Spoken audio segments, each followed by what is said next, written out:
Special વીએસઆર ની public માટે, મારા કલેજા સ્પેશિયલ વીએસઆર ના બંકાઓ માટે હું પેલું અત્યારે ટ્રેન્ડિંગ માં ચાલે છે કે પડી નહીં જા મારા કલેજાઓ. આ બંકાની જયારે એન્ટ્રી થાય ને તો માહોલ ગરમ થઈ જાય. અને અમુક ચકલીઓને એવું વેમ છે કે અમે આજકાલના છીએ અને પપ્પુ નંબર 1 ને પાડી દઈશું. તો મારા કલેજા સ્પેશિયલી તમારે સાથ જરૂર લેવા પડે આ પપ્પુ નંબર 1 ને પાડવા. શું કીધું? અને મારા વીએસઆર ના બંકાઓનો સાથ હોય તો આ પપ્પુ નંબર 1 પડે ખરો? વીએસઆર છે કે નહીં?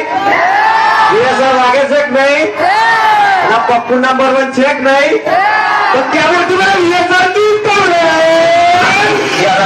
દરિયાનું પાણી માપી ના શકાય ને પપ્પુ નંબર 1 ને કોઈ દી પહોંચી ના શકાય. તારા ઘરનો મારા કલેજા અહીં તો વીએસઆર વાળાના જે નડશે ને એને કાયદેસર પડશે. તો ક્યાં બોલતી મેરે વીએસઆર કી પબ્લિક.